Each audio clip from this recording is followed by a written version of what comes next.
पंजाब के गवर्नर बनवारी लाल पुरोहित ते पंजाब के मुख मंत्री भगवंत मान के विचाले तलखी हजे तक खत्म नहीं हुई है। अज फिर पंजाब के राज्यपाल ने मुख मंत्री भगवंत मान को फिर तो चिट्ठी लिख दी है। उन्होंने मुख मंत्री भगवंत मान को अल्टीमेटम दे दिता है ते लिखा है, जेकर तुसी इस चिट्ठी समेत बाकी मेरिया पहलियां चिट्ठियां का तुरंत जवाब ना दिता तो उन्होंने वालों राज दे विच राष्ट्रपति शासन लाने की सिफारिश कर दी जाएगी। राज्यपाल ने चेतावनी देंदियां यह भी कहा है कि संवैधानिक तंत्र के फेल होने की रिपोर्ट भी उन्होंने वालों भेजी जाएगी तो कानूनी कार्रवाई करने लई उन्होंने मजबूर होना पवेगा। वो लिखते हैं कि मैं तुहाडे 1 अगस्त 2023 के पत्र विहार के संबंध में एक बार फिर तुहानू लिखण लई मजबूर हाँ। मेरे वालों इन्हां चिट्ठियां के बावजूद तुसी अजे तक मेरे वालों मंगी गई जानकारी मुहैया नहीं करवाई। एक पासे ते पंजाब दे विच हड़ आए हुए ने, किसान मुआवजे लई धक्के खा रहा है, कई थावां ते प्रदर्शन चल रहे हैं, सरकार लई मुसीबत बनया है। तो दूजे पासे पंजाब के गवर्नर बनवारी लाल पुरोहित ते पंजाब के मुख मंत्री भगवंत मान के विचाले तलखी खत्म होने का ना नहीं लै रही है। पंजाब नूं नशिया ने खा लिया है। आम बंदे की सुनाई पुलिस के कोल नहीं हुंदी, आखिरकार बंदा जाए तो जाए कित्थे। राज्यपाल ये लिखते हैं कि इदा लगता है कि तुसी जानबूझ के वो जानकारियां प्रदान करने तो इनकार कर रहे हो जो कि मेरे वालों मंगिया जा रही हैं। वो लिखते हैं कि मैनू अफसोस है कि तुसी मेरे द्वारा बेनती की जानकारी प्रदान करने दे विच असफल रहे हो, जदों के भारतीय संविधान के अनुच्छेद 167 के स्पष्ट उपबंधां दे विच मुख मंत्री लई राज्यपाल द्वारा प्रशासनिक मामलों बारे मंगी गई सारी जानकारी प्रदान करना लाजमी हो जाता है। इस संदर्भ में तुसी मानयोग सुप्रीम कोर्ट के 28 फरवरी 2023 के फैसले विच तुहाडे द्वारा दायर writ petition civil number 302 of 2023 विच पढ़ सकते हो, जिस विच मानयोग सुप्रीम कोर्ट ने कि मुख्यमंत्री ते राज्यपाल दोवें संवैधानिक हैं, संविधान द्वारा दर्शाए गए कार्यकार हैं, जिन्हां दीयां भूमिकावां ते जिम्मेवारियां ने कि राज्यपाल नूं अनुच्छेद 167 के अनुसार राज के प्रशासकी मामलों ते कानून के प्रस्तावां बारे मुख्यमंत्री कोलों जानकारी लैण दा अधिकार प्राप्त है। प्रशासन नाल संबंधित मामलों बारे इस तो अलावा एक बार अजिही जानकारी मंगी जाती है, मुख्यमंत्री इसनूं प्रदान करने लई पाबंद हैं। मेरे वालों मंगी गई जानकारी प्रदान करने तो दूर तुसी बेलोड़ियां ते गैर जरूरी टिप्पणियां करके बेइज्जती करदे हो, जिसनूं सिर्फ मेरे नाल ही नहीं सगों राज्यपाल दे दफ्तर प्रति अति दी दुश्मनी अते हमला कहा जा सकता है। यह भारत की मानयोग सुप्रीम कोर्ट के निरीखण के उल्ट है कि हालांकि यह अदालत बोलन ते प्रगटावे की आजादी की महत्ता अते धारा 19(1)(a) विच दर्ज बुनियादी मूल तो जाणू है। इस ते जोर देना जरूरी हो जाता है कि संवैधानिक बहस सजावट ते परिपक्व राजनीतिकता की भावना दे नाल कीती जावे। वो लिखते हैं कि बदकिस्मती दे नाल इन्हां टिप्पणियां के बावजूद तुसी 20 जून 2023 नूं मानयोग सुप्रीम कोर्ट के उपरोक्त निरीखणां की शरेआम उलंघना करते हुए हेठ लिखियां अपमानजनक टिप्पणियां कीतियां हन। वो लिखते हैं पता नहीं वो महाराष्ट्र का है या फिर नागालैंड का, पता नहीं कित्थों आया है।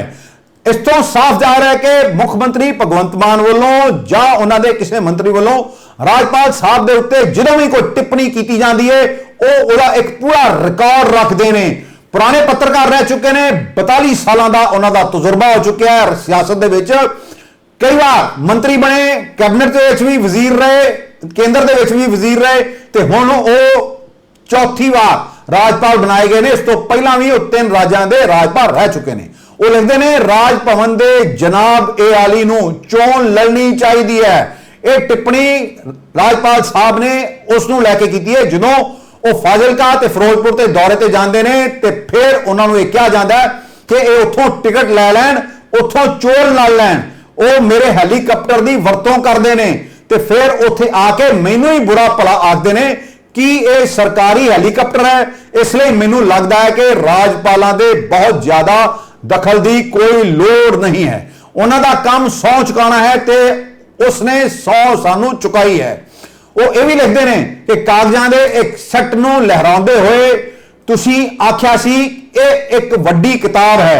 श्रीमान प्रधान की तुसीं अंदाजा लगा सकते हो कि ये की है? ये वो प्रेम पत्र हैं जो मैनू मानयोग राजपाल वालों लिखे गए ने। देखो बहुत सारे हैं, वेले बह के यही करते हैं, जदों भी उसनू चंगा लगता है तो वह चिट्ठियां लिखता है, फिर वो पूछते हैं कि मैं जवाब क्यों नहीं देता, सानू सरकार चलाउण दो, असी चुने हुए हाँ। राजपाल यह भी लिखते हैं कि 20 जून 2023 ਨੂੰ विस्तृत बजट सैशन के दौरान पंजाब विधान सभा ਨੂੰ ਤੁਹਾਡੇ संबोधन ਦੇ ਵਿੱਚ ਇਹ ਟਿੱਪਣੀਆਂ ਅਤੇ ਹੋਰ ਬਹੁਤ ਸਾਰੀਆਂ ਗੱਲਾਂ ਉਡੀਕ ਕਰਨਗੇ। मैं दसना चाहांगा कि कानूनी राय के आधार पर मैं सरकार का ध्यान इस गल वाल दिवाया सी कि जदों नियमित बजट सैशन का एजेंडा खत्म हो गया है तो बिना किसी एजेंडे के अजिहा सैशन आयोजित करना गैर कानूनी होएगा। पर तुसी वधे हुए बजट सैशन नूं अगे वधाउंदे हुए उपरोक्त अपमानजनक टिप्पणियां कीतियां। तुहानूं यह भी दस दईए कि जदों यह सैशन बुलाया गया सी उहदे विच 4 बिल पास किए गए सन, फिर यह बिल नूं मोहर लाउण वास्ते मानयोग राजपाल कोल ही भेज दिता गया सी। उन्होंने इन्हां दे उत्ते साइन करन तो यह कह के इनकार कर दिता सी यह संविधानक ही जिहड़ा यह सत्र बुलाया गया यह गैर संविधानिक है, तो फिर यह बिल संविधानिक कित्थों हो सकते हैं।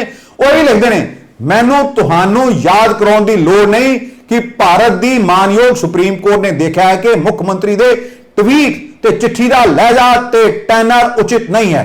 अते यह भी क्या है कि हालांकि यह अदालत बोलने की आजादी की महत्ता नूं मानता देती है अते अनुच्छेद 19(1)(a) विच दर्ज बुनियादी मूलों का प्रगटावा ते जानू है, पर इस गल ते जोर देना जरूरी हो जाता है कि संवैधानिक बहस सजावट ते परिपक्व राजनीतिकता की भावना नाल कीती जानी चाहिए है। वो यह भी लिखते हैं कि इस तो अलावा अपनियां अपमानजनक टिप्पणियां राही तुसीं मैनू संविधान की धारा 167 के तहत मैनू दिते गए जायज अधिकारां की वरतों करन तो रोकण की कोशिश की है।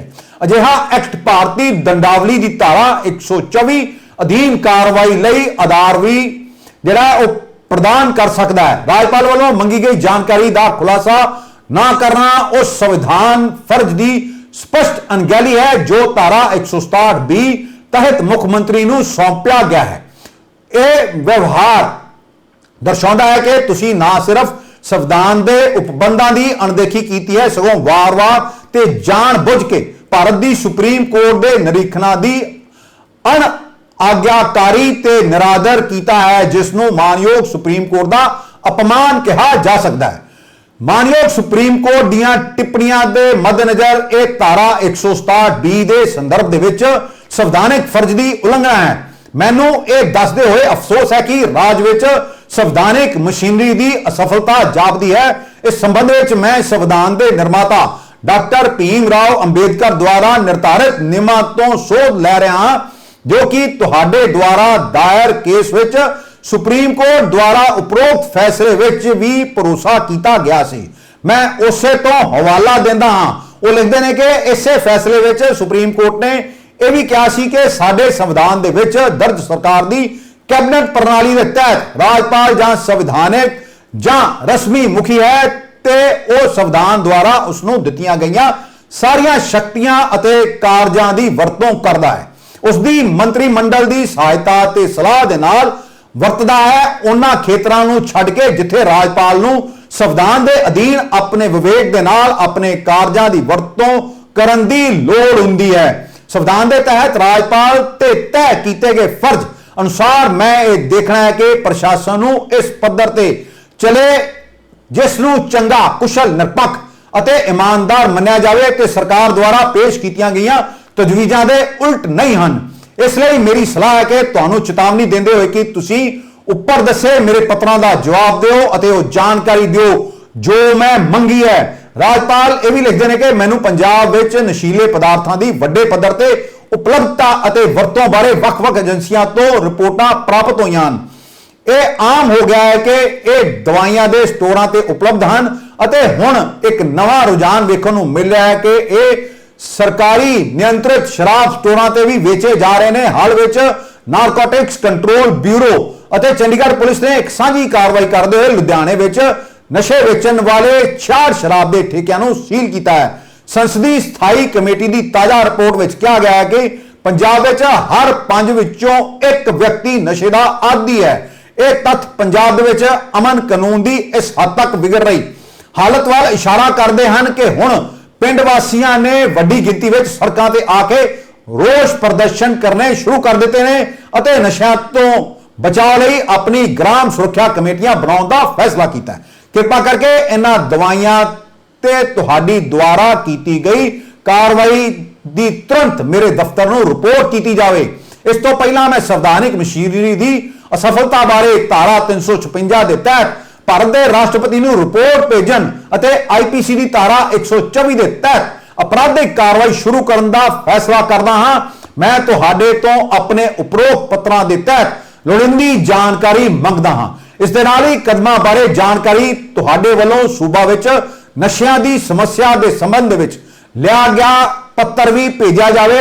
ਅਜਿਹਾ ਨਾ ਕਰਨ ਤੇ ਮੇਰੇ ਕੋਲ ਕਾਨੂੰਨ ਤੇ ਸੰਵਿਧਾਨ ਦੇ ਅਨੁਸਾਰ ਕਾਰਵਾਈ ਕਰਨ ਤੋਂ ਇਲਾਵਾ ਕੋਈ ਚਾਰਾ ਨਹੀਂ ਰਹੇਗਾ। ਸਿੱਧੇ ਲਫ਼ਜ਼ਾਂ ਦੇ ਵਿੱਚ ਰਾਜਪਾਲ ਬਨਵਾਰੀ ਲਾਲ ਪੁਰੋਹਿਤ ਨੇ ਮੁੱਖ ਮੰਤਰੀ ਭਗਵੰਤ ਮਾਨ ਸਰਕਾਰ ਨੂੰ ਚੇਤਾਵਨੀ ਦੇ ਦਿੱਤੀ ਹੈ ਜੇ ਉਹਨਾਂ ਵੱਲੋਂ ਪੁੱਛੇ ਗਏ ਸਵਾਲਾਂ ਦੇ ਜਵਾਬ ਨਾ ਦਿੱਤੇ ਗਏ ਤੇ ਪੰਜਾਬ ਦੇ ਵਿੱਚ ਰਾਸ਼ਟਰਪਤੀ ਸ਼ਾਸਨ ਲਾਗੂ ਕਰਾਉਣ ਦੀ ਸਿਫਾਰਿਸ਼ ਸੈਂਟਰ ਰਾਸ਼ਟਰਪਤੀ ਨੂੰ ਕਰ ਦਿੱਤੀ ਜਾਏਗੀ।